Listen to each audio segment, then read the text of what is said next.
industri film Indonesia ini sangat berpotensi untuk menjadi semakin besar lagi.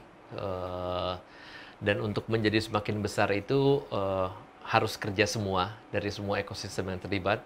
Profesi produser nih di film ini seperti apa sih sebenarnya? Apakah dia harus punya modal Ya. bisa menjadi produser? Menjadi orang-orang yang bertanggung jawab baik dari sisi penonton, mengerti mengenai klasifikasi.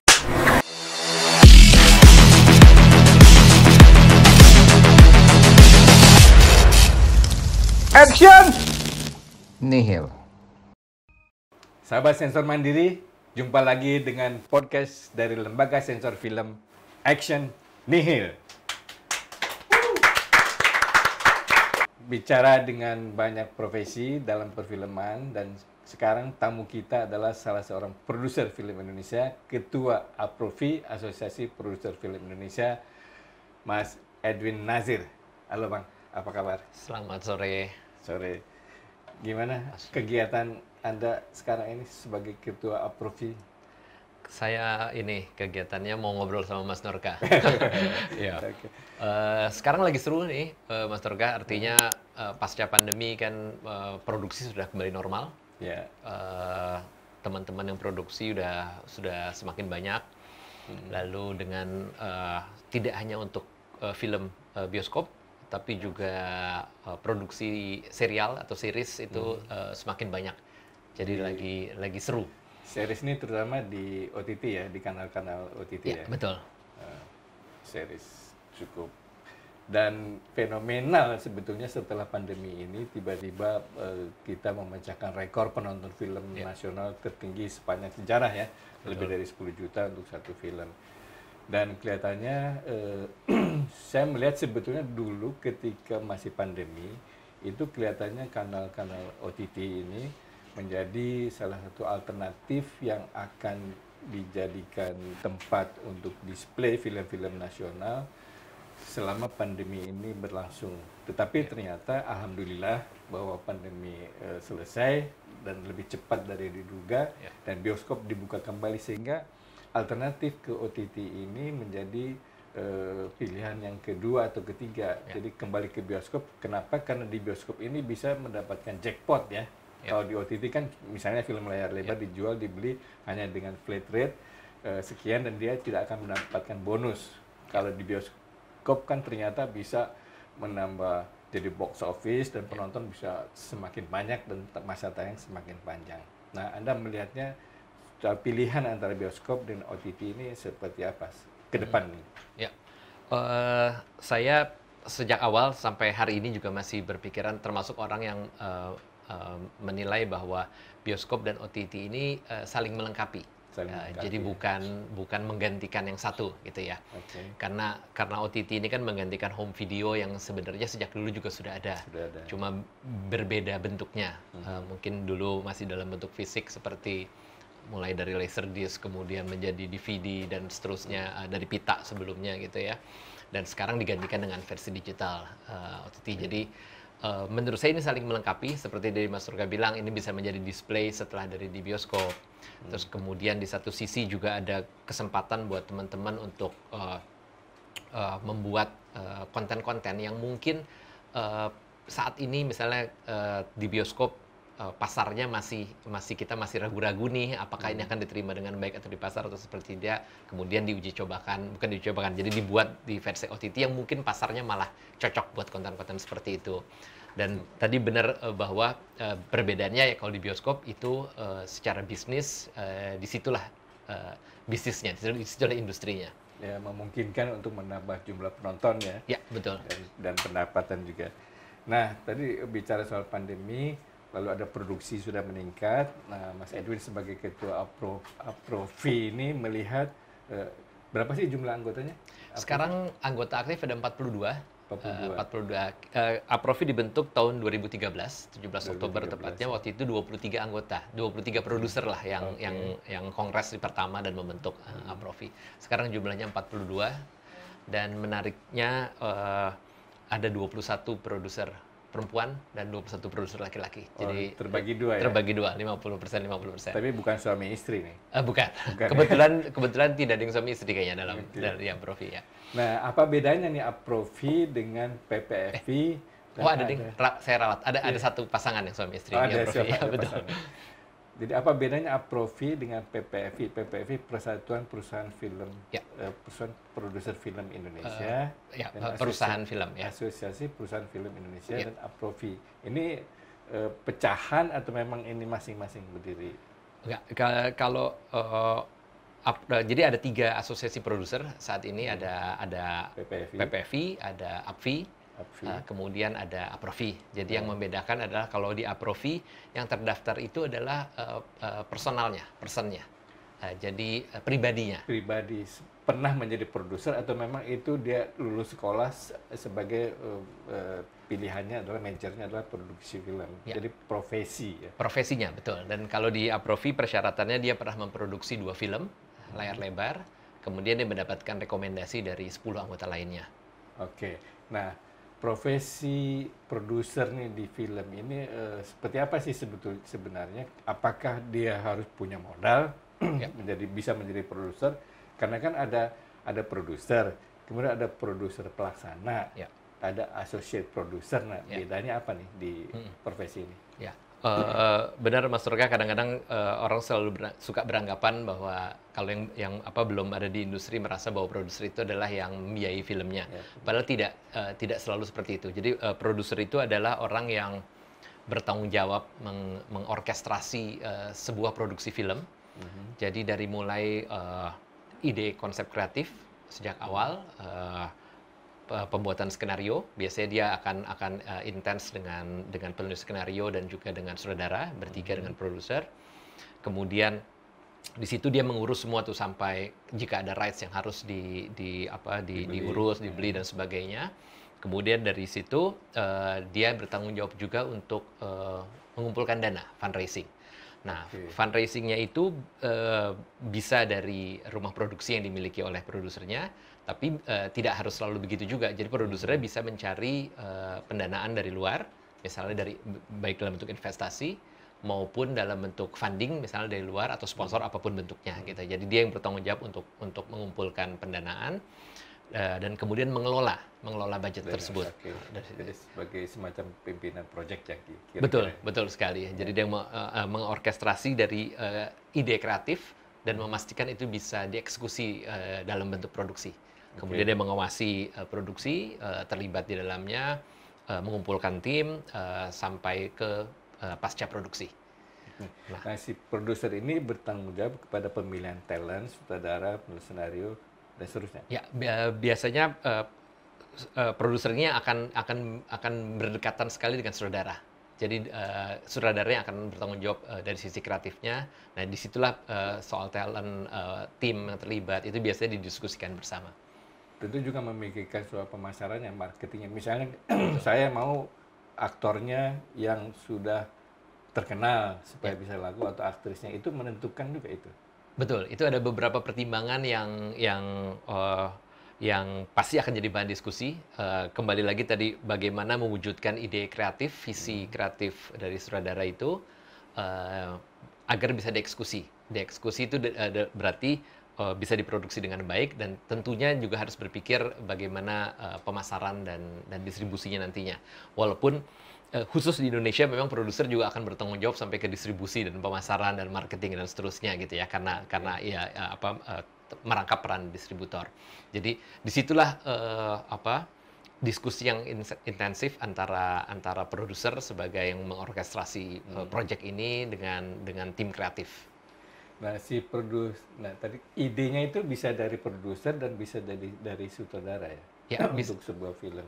Betul, bisa dari kadang-kadang juga dalam beberapa pengalaman bisa jadi dari teman-teman penulis. Misalnya ada ide cerita yang bagus, kemudian diskusi dengan produser, oke, kita jalankan yuk proyek ini sepertinya potensial. Kemudian secara cerita storytelling ini menarik, perlu dibuat dan seterusnya. Atau bisa juga produsernya yang mencari konten, kemudian dia baru mencari timnya, siapa yang cocok menulis, misalnya rights bisa dari mana aja, dari entah dari novel atau remake atau dari manapun, kemudian itu dirasa ini potensial, barulah dicari tim kreatifnya. Atau sebaliknya juga bisa juga justru idenya berangkat dari sutradaranya. Sudah ada ceritanya, terus yuk kita produksi sama-sama yuk, kamu yang produserin cerita ini misalnya. Nah, kalau si produser ini yang tidak punya modal, artinya dia memerlukan modal dari PH atau dari funding dari luar negeri, itu siapa yang membuat proposal atau kepada PH atau kepada siapa calon funding? Si produser ini? Si produser, betul. Salah satu tanggung jawab produser adalah memastikan proyek ini mendapatkan budget sesuai yang dibutuhkan. Jadi dari situlah produsernya akan mencari ini cocoknya misalnya, proyek ini misalnya ini saya bisa dapat investasi nih, gitu. Karena misalnya potensi seperti tadi Mas Sorka sebutkan, ini ada potensi mendapatkan penonton yang banyak. Jadi kalau menjadi sebuah investasi akan menarik. Sponsor juga bisa masuk misalnya di situ. Atau ada juga jenis-jenis project yang ini akan menarik buat lembaga funding misalnya. Jadi bisa ini, kita susun proposal, kita susun deck, kemudian kita tawarkan kepada funding. Gitu. Nah, karena membuat film box office itu nggak ada resepnya, nah kalau produser memproduksi sampai selesai di pasar ternyata nggak laku, siapa yang harus bertanggung jawab nih kepada investor? Produsernya? Si produsernya, betul. Bagaimana tuh, apa yang harus dia lakukan? Minta maaf atau apa? Kalau misalnya nggak laku ternyata. Jadi memang biasanya seperti dalam bentuk investasi lain, ya. Jadi seorang produser dia harus menyusun financial plan. Berapa dana yang diperlukan untuk produksi, digunakan buat apa saja. Kemudian potensi pendapatannya, potensi revenue-nya. Biasanya itu pun kita bikin perumpamaan misalnya yang standar, kemudian jika yang optimistik dan seterusnya. Dan angka-angka itulah yang harus sesuai dengan data yang ada sekarang. Jadi jangan sampai juga seorang produser membuat kemungkinan revenue tapi tidak berdasarkan data yang ada. Misalnya, saya yakin penonton saya ada 20 juta gitu. Sementara rekor box office satu film 10 juta gitu. Artinya untuk mencapai 20 juta dalam di saat sekarang ini kan masih dianggap sebagai sesuatu yang angka yang sangat tinggi gitu. Tapi itu kan nggak mungkin kalau bilang seperti itu. Artinya harus sesuai dengan keadaan yang sekarang. Nah, investor harus tahu dari itu. Kemudian bagaimana waterfall-nya, bagaimana pembagiannya. Jadi setelah ada pemasukan itu akan kalau dari bioskop itu berarti kan akan dipotong pajak daerah, berbeda-beda tapi kisarannya di 10% rata-rata. Kemudian itu ada bagi hasil antara eksibitor dengan produser. Kemudian dari situ berarti kan dipotong biaya produksi dan seterusnya. Biasanya waterfall-nya sudah harus ada, dan yang harus dihindari jangan sampai ada biaya-biaya yang investornya baru tahu belakangan. Nah, kok dipotong ini, potong ini, itu suatu hal yang sebenarnya bukan hanya dalam film, tapi ini kan etika bisnis dimanapun gitu ya. Nah, yang penting itu clear semua ke investor sehingga investor tahu. Jadi kalau semoga sih semuanya laris, semuanya uangnya bisa kembali bahkan untung gitu ya. Tapi artinya kalau seperti contoh Mas Nurka sebutkan tadi, misalnya tidak sesuai target, tapi investor kan juga sudah bisa lihat, ini sudah diusahakan ke arah situ. Ada bukti-bukti usaha. Betul, dan sudah tertulis. Yang bahaya itu kalau memang menjanjikan sesuatu yang tidak ada dasarnya. Berarti si produser sebelum menjual gagasan proyek sebuah judul itu harus melakukan riset dulu, riset pasar, riset siapa segmentasinya dan ceritanya seperti apa gitu ya. Betul. Nah, jadi ini bisa dipelajari di sekolah nggak sih menjadi produser itu? Harusnya bisa ya, walaupun tidak harus melewati jalur sekolah film formal, juga ada potensi untuk bisa. Artinya zaman sekarang buku bisa diperoleh di mana saja gitu ya, tidak ada alasan untuk tidak bisa. Kemudian bisa ngobrol sama teman-teman juga, walaupun memang kalau yang punya background sekolah film pasti startnya lebih awal. Cuma bukan berarti yang lebih paham, betul. Situasi ya. Cuma bukan berarti yang start di belakang nggak bisa nyampe ke finish juga gitu ya. Jadi bisa juga dari orang bisnis ya. betul. Bisnis bisa jadi produser. Betul. Nah, ini kenapa orang menjadi produser? Ini kan sebagai profesi. Kalau dia ini apa perlu portfolio kan, kalau dia pernah memproduksi film yang sukses, pasti kan akan lebih mudah lah mencari. Nah, bagaimana para profesional ini mau menjadi produser gitu? Tantangannya apa sih? Di mana ininya passionnya, bakat atau memang coba-coba atau gimana? Ya. Pasti harus punya minat ya yang pertama. Dan kalau ditanya apa yang menarik di industri ini, menurut saya industri kreatif ini kan satu bidang yang menarik. Artinya tantangannya pasti banyak, tapi di satu sisi kita bekerja dengan kreativitas, kita bekerja dengan banyak orang-orang kreatif lainnya, gitu. Bagaimana menyatukan sebuah ide kreatif, kemudian mewujudkan itu menjadi sebuah output yang baik, dalam hal ini misalnya film, gitu ya. Jadi ini sebuah industri yang di satu sisi berpotensi bisnis potensial, tapi di satu sisi hubungan pekerjaannya itu berhubungan dengan hal-hal yang kreatif, sehingga memang itu membuat industri ini menjadi punya daya tariknya. Dan orang untuk bisa masuk ke situ ya pasti pertama passion ya, dia mencintai industri ini, dia suka, kemudian dia mencintai industri ini, dan dia ingin menghasilkan karya yang baik, dan karya yang baik itu sebisa mungkin kalau semakin banyak diapresiasi orang akan lebih baik. Diapresiasi dalam arti kata banyak yang nonton, jadi secara bisnis juga menarik. Ya, intinya kan produser film ini menjual imajinasi ya. Ya kan? Bagaimana membuat imajinasi itu menjadi sebuah karya memang perlu teknisi, penulis dan seterusnya.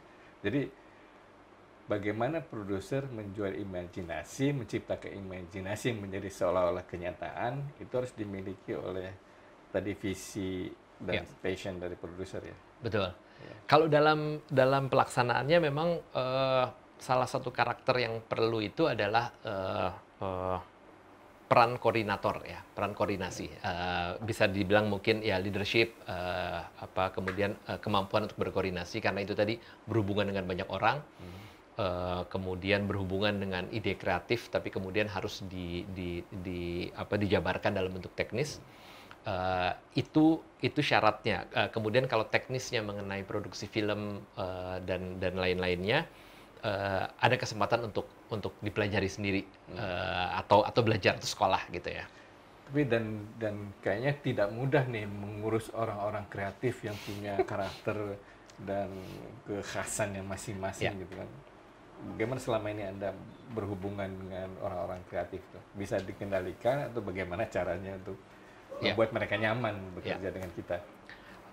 Saya tuh selalu ingat almarhum Bang Tino Sarungalo itu selalu bilang bikin film itu pekerjaan kreatif, tapi mekanisme bekerjanya itu sebenarnya sangat terstruktur.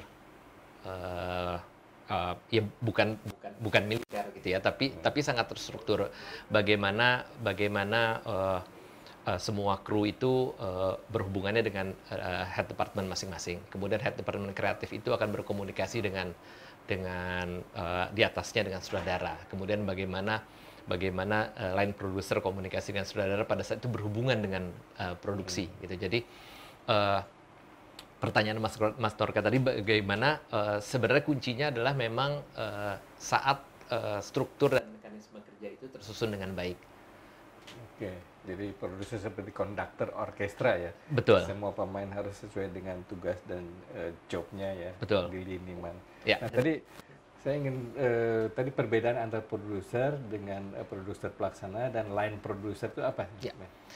Line produser atau kadang-kadang disebut produser pelaksana itu adalah itu adalah orang yang bertanggung jawab hari-hari terhadap pelaksanaan produksi. Jadi produser akan dibantu oleh produser pelaksana ini. Line produser dia yang mengelola hari-hari produksi itu dipegang oleh line produser. Kemudian korlap gitu ya. Betul, tidak hanya di lapangan tapi di back office-nya juga dia yang mengelola. Betul. Jadi seperti pokoknya dia yang bertanggung jawab berhari-hari. Terus kemudian nanti pada saat pasca produksi untuk beberapa project terkadang juga ada post producer. Jadi produser untuk mengurus pasca produksi. Apalagi sekarang di era digital ini kan kebutuhan standar soundnya harus seperti apa, kemudian gradingnya seperti apa dan seterusnya. Biasanya post producer bertanggung jawab situ, tapi dia ikut dari awal, jadi dia sudah tahu kebutuhan VFX dan lain-lain. Jadi ada line producer di belakang post producer untuk beberapa project ya, tidak semua pakai post producer, tapi ada juga. Nah kemudian tadi Mas Turka menyebut ada associate ya. Associate itu biasanya peran produser yang dia mendapatkan spesifik satu tes tertentu gitu ya. Misalnya dia akan mensupport si produser tapi untuk satu bagian gitu. Dia menjadi associate atau kadang-kadang disebut juga assistant producer bisa gitu. Dan ada lagi asisten produser, associate producer, bisa juga co-producer jika memproduksinya bersama-sama. Jadi misalnya ada satu rekan produser yang mensupport, Anda jadi co-produsernya. Gitu. Nah, co-producer tidak perlu ikut campur atau ikut cawe-cawe juga di dalam produksi ini. Ya, biasanya tergantung memang kesepakatan kerjasamanya. Jadi co-producer itu akan sampai di wilayah mana gitu ya. Ada yang dia involved di produksi, tapi ada juga dalam beberapa kasus misalnya terutama kerjasama dengan produser luar ya. Jadi ada beberapa project kan ya itu co-production antara Indonesia dengan Malaysia, dengan Vietnam, dengan Prancis misalnya. Terus, dari negara-negara yang bersangkutan pasti ada produsernya. Nah mereka yang akan mendapatkan title co-producer. Tapi misalnya mereka bertanggung jawab untuk satu bidang tertentu. Misalnya mereka entah fundraising di sana, mereka mengurus post production di sana. Jadi produser ini nggak boleh tidur nih, melepaskan semua kepada line produser, co-producer enggak ya? Nggak boleh, karena tetap pasti akan terlibat dan banyak hal yang memang harus diputuskan oleh produsernya. Oke. Karena menarik sekali. Kan itu juga berdasarkan pengalaman. Yang saya ingin tanya kan, Mas Edwin ini lulusan teknik mesin ya, lalu terjun ke jurnalisme. Kemudian kok tertarik bikin film dan memproduksi tiga film ya. Nine Summers and Ten Autumns. Kemudian ada Dread Out, dan ada The Science of Fiction.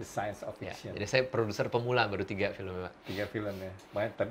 Tapi sesuai dengan kriteria anggota Aprofi kan, harus minimum 2 produksi. Betul. Nah, terjun dari zero ke film yang tadi ini adalah industri imajinasi dan kreatif, itu ada gap atau jalanin aja, saya pengen tahu. Ya, betul Mas. Jadi saya masuk ke industri film yang agak belakangan sebenarnya kan ya, karena benar sempat lulus kuliah teknik mesin, saya jadi jurnalis, jadi broadcast jurnalis selama 10 tahun. 10 tahun ya, lama juga. Lama juga, betul. 9,5. Terus kemudian sempat ke politik sebentar, lalu baru masuk ke film. Nah, sebenarnya ketertarikannya karena selama di broadcast itu, Mas Norka juga pasti paham, kita suka bikin film dokumenter. Ya kan, dokumenter TV ya, 30 menit, kadang-kadang yang versi 40 menit gitu. Nah, jadi disitulah sebenarnya ketertarikan terhadap audiovisual, ketertarikan terhadap storytelling. Terus bagaimana membayangkan, betul, kalau di dokumenter bedanya storytellingnya itu kan kita menggali dari cerita yang sudah ada, kita kumpulkan data. Nah, sementara kalau di industri film bisa juga storytellingnya itu ceritanya adalah fiksi, baru dibuat baru disusun sebelum produksi. Jadi ketertarikannya mulai dari situ, makanya setelah dari broadcast, pikir coba deh ke film. Sebenarnya di broadcast juga karena waktu itu stasiun televisinya sudah tidak beroperasi lagi. Kalau masih beroperasi mungkin saya masih di sana sampai hari ini ya. Terus kemudian akhirnya mencoba, pengen nyoba bikin film. Waktu itu bikin film pertama itulah Nine Summers and Autumns, saya sama kakak waktu itu berdua. Ya itu belajar aja, beli buku yang banyak, baca mulai dari satu-satu, ngobrol sama temen yang udah ada di film. Modal dari mana? Nine Summers itu kebetulan memang sendiri waktu itu. Oh, sendiri. Ya, ada beberapa teman yang ikut gitu ya, tapi artinya kita tidak mencari investasi dari luar gitu ya. Itu pengalaman pertama waktu itu mau nyoba gitu ya. Hasilnya belum sesuai harapan secara bisnis ya. Jadi waktu itu berpikir dunia ini akan ideal gitu ya. Pindah ke industri film, kita membuat cerita yang bagus gitu ya, yang kami anggap bisa menginspirasi. Terus kemudian kita coba cari uang sendiri, kita bikin filmnya. Responsnya cukup baik, dalam arti kata mendapatkan beberapa penghargaan di tingkat nasional. Kemudian waktu itu dari Festival Film Bandung, kemudian dari Piala Maya waktu itu mendapat penghargaan. Terus berpikir bahwa oke nih, semoga secara bisnis juga baik gitu ya. Tapi ternyata belum sesuai harapan. Jadi itu tayang di bioskop kan? Itu yang di bioskop, betul. Dan juga di festival di luar negeri? Ya, di beberapa negara ASEAN ya. Terus kemudian, nah biasanya memang pengalaman di industri film ada nyandunya ya.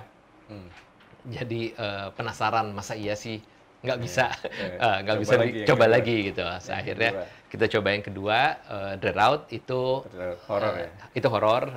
Jadi itu film berbasis video game. Jadi betul, anak-anak Bandung yang bikin dari Digital Happiness, mereka bikin video game. Video gamenya sempat hits beberapa tahun sebelum kita produksi filmnya. Itu video game lokal? Lokal, betul. Dan anak-anak Bandung. Digital Happiness namanya. Terus kemudian sempat penjualan cukup bagus di Steam gitu ya. Jadi sempat jadi peringkat yang tinggi gitu. Terus kemudian kami adaptasi menjadi sebuah film. Itu secara bisnis baik. Ada untungnya. Ada untungnya. Jadi akhirnya makin penasaran lagi. Kemudian film yang ketiga, The Science of Fiction, itu memang film yang targetnya adalah untuk ke festival di luar negeri. Saudaranya Nine Summers and Autumn saudaranya Iva Isfansyah, kemudian Dread Out saudaranya Iva, Dread Out saudaranya Kimo Stambul, kemudian The Science of Fiction Yosef Angginun. Jadi targetnya memang untuk kita ke festival. Itu premier di Locarno, dan kita dapat Special Mention Award juga waktu itu. Cuma film adalah The Science of Fiction sebenarnya kan? Betul. Judulnya cocok. Tapi bahasa Indonesianya kayaknya lucu tuh, judul bahasa Indonesia. Iya. Iya, kok saya jadi malah lupa. Iya. Itu dapat penghargaannya di sejumlah festivalnya. Oke. Nah, tadi saya lupa nanya, apa sih bedanya produser film dengan produser yang di TV? Kan banyak produser di TV. Bedanya apa dengan yang di film? Ya, kalau di TV misalnya kayak saya seperti di broadcast pasti beda ya. Kalau produser itu kan dia bertanggung jawab terhadap satu program. Nah, kemudian kalau untuk yang menarik sebenarnya industri series ini, Anarka. Jadi kan ada istilah showrunner. Jadi dia orang yang bertanggung jawab terhadap show-nya itu. Misalnya mau 8 episode, 12 episode, 16 episode. Nah, si showrunner ini harus yang bertanggung jawab untuk seluruh show-nya ini. Karena kalau kayak di luar negeri, series itu kadang-kadang sutradaranya bisa lebih dari satu. Ya, betul ya. Jadi misalnya ada satu sutradara, dia bikin episode 1 dan 2. Kemudian episode 3 dan 4-nya sutradara lain. Nah, mana juga film-film layar lebar yang box office kan bisa juga sutradaranya ganti ya. Ya, gitu kan. Kalau film memang biasanya kan satu karena langsung selesai gitu kan ya. Nah, begitu series ini bisa jadi beberapa sutradara. Nah, showrunner inilah yang bertugas untuk menjaga jalannya keseluruhan episode ini. Continuity dan juga atmosfer gitu ya, quality ya. Betul sekali. Nah, menarik dengan perkembangan semakin banyaknya produksi series. Buat kami teman-teman produser kan menjadi showrunner ini juga pengalaman baru. Yang selama ini kan lebih banyak pengalamannya di memproduksi satu film layar lebar gitu kan ya. Jadi itu hal yang seru juga, bagaimana kita berusaha untuk belajar lagi, tahu showrunner seperti ini gitu kan ya, karena memang karakternya ada sedikit perbedaan. Nah, sekarang sebagai ketua Aprofi, Anda melihat ekosistem perfilman kita ini udah seperti apa sih? Apakah sudah seperti yang dibayangkan, diharapkan, ataukah masih perlu penanganan yang lebih serius lah dari pihak-pihak otoritas lah, yang atau dari pihak-pihak kalangan industri sendiri? Ya. Sudah on the track nggak sih kita? Pertanyaannya susah nih Mas Torga. Yang pasti adalah kita Indonesia itu punya potensi yang sangat besar, baik dari sisi talenta, sumber daya, kemudian kreativitas, sampai ke ujungnya pasar. Potensial penonton ya. Potensial penonton, betul. Maksudnya itu potensi yang sangat besar, bisa lebih besar dari banyak negara sudah pasti gitu ya. Nah. Yang diperlukan itu memang adalah satu, jadi ini nggak bisa kerja sendiri. Ini harus sama-sama bagaimana lahir kebijakan-kebijakan yang pro pertumbuhan industri dan sifatnya harus fundamental. Jadi bukan yang sesaat satu program gitu, tapi yang sifatnya sangat fundamental, berkelanjutan, dan di semua mata rantai ekosistem. Jadi mulai dari kalau mata rantainya pasti diawali dari pendidikan, berarti jumlah sekolah film yang saat ini masih kurang. Kemudian dari sekolah film akan lahirlah SDM, betul. Para sineas masuk ke sisi produksi, diproduksi dengan berbagai tantangannya. Kemudian di distribusi juga seperti apa, kemudian di eksibisi sampai diapresiasi. Nah, semua itu harus tumbuh bareng. Jadi memang harus diperlukan, ini apa yang mau disiapkan, yang pasti harus terstruktur. Kalau kayak sekarang gitu ya, misalnya ya, ada beberapa hal yang selalu menjadi tantangan, mulai dari kurangnya SDM, yang sekarang terasa itu kurangnya SDM, kemudian pembajakan. Itu masih menjadi beban. Tapi kan sekarang sudah sedikit ya pembajakan, kelihatannya. Sekarang masih memang harus dua-duanya. Jadi artinya supply demand gitu ya. Jadi dari sisi publiknya sudah harus semakin awas bahwa nonton jangan dibajakan. Kemudian untuk pelakunya memang harus ada tindakan tegas karena itu masuk di kriminal ya. Nah, jadi ekosistem tadi kan ada produksi ya, produser, kemudian distributor. Sekarang mungkin distributor sekarang udah dirangkap oleh exhibitor, bioskop. Jadi langsung dari produser langsung ke bioskop kan? Ya, atau produsernya yang merangkap jadi distributor. Iya betul, produser langsung ke bioskop, langsung ke exhibitor. Nah, bioskop lalu penonton dan ada otoritas.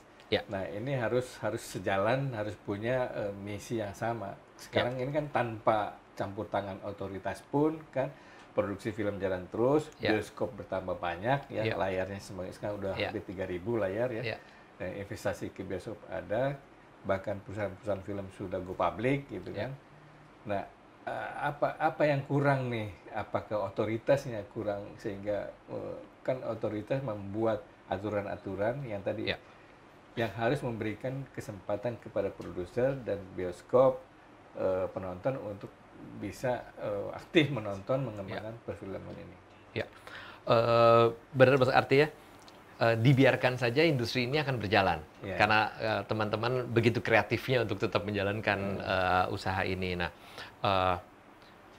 perlu memang kalau memang industri ini mau dikedepankan menjadi prioritas, memang perlu hal-hal yang tadi sifatnya mendasar dalam bentuk kebijakan. Nah, kebijakannya adalah fundamental yang betul undang-undang perfilman yang sudah agak ketinggalan zaman, bukan sudah ketinggalan zaman, sudah harus direvisi. Terus kemudian polanya, jadi misalnya mendukung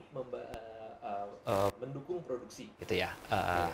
Kemudahannya itu bukan tidak selalu harus dikasih uang buat produksi, tidak hanya itu, tapi misalnya proses perizinan yang lebih mudah dan satu pintu yang lebih sistematis. Itu akan memudahkan teman-teman produser dalam menyiapkan produksinya. Jadi itu hampir di semua negara yang maju kan seperti itu. Jadi mereka punya komisi film di setiap kota, urusan perizinan satu pintu,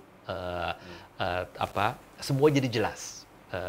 Nah, kemudian misalnya kalau mau masuk ke pengembalian pajak, misalnya ada kalau syuting di sini dapat fasilitas ini dari pemerintah setempatnya, dapat diskon gitu kan. Seperti itu. Terus kemudian sekolah juga gitu. Misalnya kalau dari sebelumnya sekolah, apakah ada tidak harus pemerintah membangun sekolah, tapi bisa jadi ada dukungan untuk sekolah-sekolah film. Lalu kemudian di eksibitor juga seperti itu. Jadi kemudahan perizinan untuk membuka bioskop, sebenarnya kemudahan itu bukan berarti jadi yang sesuatu harus diubah jadi lebih mudah, tapi sebenarnya kejelasan dan semua bisa sistematis, aturan. Nah, dengan itu semua ada, otomatis semua bisa tumbuh dengan cepat. Dan itu harus dimulai dari pemerintah pusat, atau karena kita kan sudah otonomi daerah nih. Betul. Kadang-kadang pemerintah pusat memutuskan sesuatu, daerah punya kewenangan untuk mengubah atau tidak melakukannya. Ini harus sejalan ini ya, dari pusat sampai ke daerah. Ya. Betul. Mungkin ada hal-hal yang menjadi wilayah pemerintah pusat seperti undang-undang, kalau undang-undang betul sekali. Terus kemudian kalau perizinan produksi termasuk LSF itu kan pasti wewenang pusat. Tapi terus kemudian daerah bisa berperan banyak karena pajak pendapatan masuknya ke daerah. Dan juga lokasi syuting kan bisa di daerah. Ya? Betul sekali. Jadi alangkah baiknya kalau itu dikelola untuk membangun kemajuan industri filmnya di daerah. Jadi pendapatan uang yang masuk dari film itu dialokasikan balik lagi untuk pengembangan film di daerah tersebut. Yeah. Praktek seperti itu sudah banyak dilakukan di negara-negara lain. Yang selalu jadi contoh adalah Prancis dengan CNC dan Korea dengan Covic-nya ya. Jadi pendanaan Covic didapat dari pajak hiburannya, masuk ke Covic, semakin besar industrinya, semakin besar pendapatannya, pajaknya, semakin banyak dana yang bisa dikelola oleh Covic. Dananya dipakai apa? Bikin sekolah, bikin funding, bikin festival dan seterusnya. Dan itu mungkin tidak mudah ya, saya kira mungkin perlu barangkali nanti pemerintahan baru. Semoga. Dari peran dari Mas Edwin nih sebagai Ketua Profi. Nah, kita di lembaga sensor film nih, tadi Anda menyebut soal LSF. Sebetulnya apa sih pandangan produser film terhadap LSF nih, fungsi dan tugas dan fungsinya? Kan melakukan penilaian, analisis, dan memberikan klasifikasi usia. Ini menjadi penghambat, kendala, atau juga supporting kepada produksi film. Kita kan lembaga sensor film wajib ikut membangun industri perfilman nasional melalui kebijakan klasifikasi tadi. Penjelasan Mas Nurka menarik, memberikan klasifikasi. Jadi memang kalau diskusi kami dengan teman-teman gitu kan ya, membayangkannya memang kata sensor itu kan seolah-olah di zaman sebelumnya yang memotong pita gitu ya. Otoriter, betul. Dengan Mas Nurka menyebut memberi klasifikasi itu hal yang menarik karena memang idealnya ini adalah lembaga klasifikasi. Jadi memberikan klasifikasi, kemudian yaitu tadi produser membuat film dan dia mendapatkan klasifikasi untuk penontonnya, betul. Dan perkembangan LSF beberapa tahun terakhir itu disambut baik. Saya tidak bisa mewakili semua produser, tapi setidaknya dari yang saya suka berdiskusi gitu ya. Saya ingat saya pernah bertanya ke teman-teman produser gitu ya, pernah ada yang punya hambatan atau keluhan dengan LSF 2-3 tahun terakhir gitu ya. Tidak ada masukan yang ke saya gitu, tidak ada laporan. Artinya proses teman-teman dalam mendaftarkan filmnya untuk mendapatkan klasifikasi SLS berjalan dengan baik. Sementara kalau sebelum-sebelumnya mungkin suka ada berbagai bukan perdebatan tapi misalnya komplain, protes gitu ya. Ya, betul, hal-hal seperti itu. Nah, jadi kalau saya lihat memang ini LSF perkembangannya sangat baik. Harapannya akan terus ke sana, memang ujungnya menjadi lembaga klasifikasi. Dan akan lebih baik lagi kalau memang itu dalam bentuk sistematis ya. Artinya secara aturan memang itulah tugas LSF. Yeah. Nah, masalahnya kan lembaga sensor film ada di Undang-Undang Perfilman, dan ditulisnya lembaga sensor. Betul. Jadi kan itu nggak bisa diubah kecuali mengubah undang-undangnya. Jadi nggak bisa jadi lembaga klasifikasi. prakteknya adalah lembaga klasifikasi. Ya. Dan tadi kalau misalnya pada produser merasa dengan perkembangan LSF sekarang ini lebih merasa nyaman dengan klasifikasi karena kita juga membuka dialog. Ya. Artinya kalau misalnya Mas Edwin filmnya kita klasifikasi 17 tahun tapi sebetulnya untuk 13 tahun masih bisa mengajak dialog. Kenapa kami minta 13 dan kenapa Anda kasih 17? Nah, kita bisa tukar-menukar informasi sehingga bisa dicapai titik temu gitu. Ya. Nah, karena misalnya kalau kita klasifikasi dengan 17, Anda minta 13 kan kenapa kita kasih 17? Ada beberapa adegan dialog yang mungkin bermasalah dan sehingga kalau Anda mau 13 mau nggak revisi gitu. Hanya beberapa detik gitu ya. Nah, ketika produser bersedia selesailah itu masalah. Jadi kalau dulu mungkin tanpa ada kabar berita dipotong dan harus tayang seperti itu. Tapi peranan klasifikasi ini menurut Anda ada pengaruh nggak ke penonton? Misalnya ini semua umur 13, 17, 21 kan ada 4 klasifikasi. Ini ada pengaruhnya nggak sih kepada minat penonton? Saya hanya mau nonton film 17 atau saya hanya mau nonton 13 atau semua? Ada nggak ini? Termasuk yang dihitung nggak oleh produser? Produser pasti menghitung, artinya sesuai target marketnya ya. Jangan sampai misalnya filmnya menyasar anak-anak tapi terus kemudian dapat 17 gitu kan ya, berarti kan salah target. Tapi sistem klasifikasi ini menurut saya sesuatu yang memang sudah gini, ini ikut menjadikan semua penonton menjadi penonton yang bertanggung jawab. Karena dengan segala keterbukaan informasi saat ini sudah tidak bisa lagi tuh ini begini nggak boleh begini. Mereka penonton itu paham, mereka tahu apa yang mau mereka tonton, mereka tahu kalau klasifikasinya sekian berarti apa yang harus mereka lakukan. Jadi menurut saya ini adalah hal yang memang sudah dalam jalur yang harus seperti itu gitu. Dan bahwa tadi pertanyaan produser mempertimbangkan sudah pasti. Semua produser pasti berharap filmnya akan banyak ditonton oleh target pasar yang sesuai usianya. Yang sudah direncanakan. Yang sudah direncanakan, betul sekali. Cuma ada masalah sedikit nih. Banyak produser film Indonesia ini menyensorkan tanpa menyebutkan bahwa film saya untuk semua umur nih, film saya untuk 13. Jadi semua menyerahkan kepada LSF untuk memberikan klasifikasi. Sehingga ketika kadang-kadang nih kita klasifikasikan 13, loh kok maunya semua umur. Sedangkan di filmnya 13. Juga 17 dan seterusnya. Nah, ini belum banyak nih produser yang dari awal mendaftarkan film saya untuk semua umur loh, untuk 13, 17. Nah, pengalaman Anda gimana waktu 3 film yang kemarin? Biasanya memang kita memang tidak mungkin nggak semua produser menyampaikan bahwa pengen tapi pasti di kepala setiap produser udah tahu nih target saya di usia sekian sehingga begitu keluar klasifikasinya sesuai ya sudah pas atau misalnya ternyata klasifikasinya di atas yang ditargetkan baru dibicarakan dan menariknya kan LSF membuka ruang dialog itu tadi yang Mas Durga sampaikan. Cuma memang kalau memang ke depannya pengajuan itu bisa disebut di depan, mungkin bisa jadi satu sistem menarik juga, misalnya Mas Durga. Dan buat LSF juga lebih mudah kan kita, saya kira ada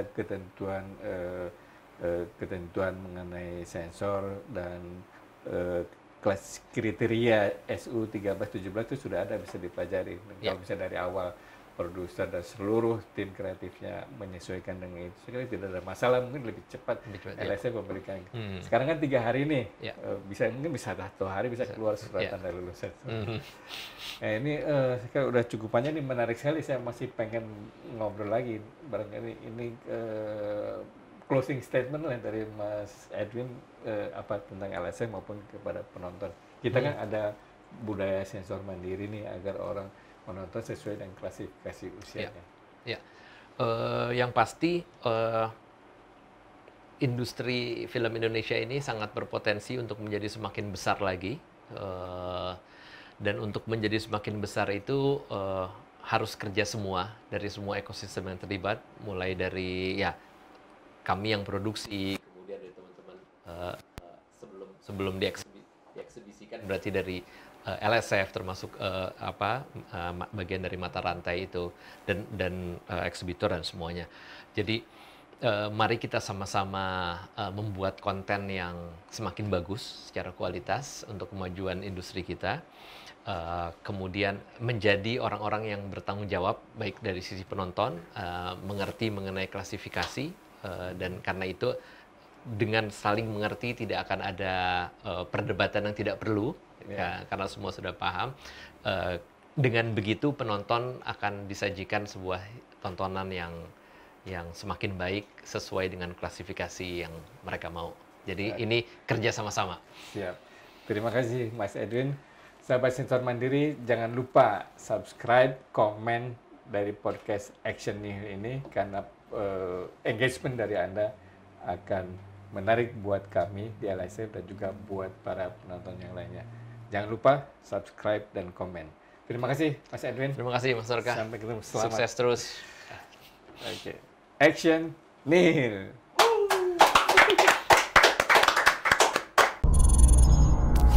Action! Nihil.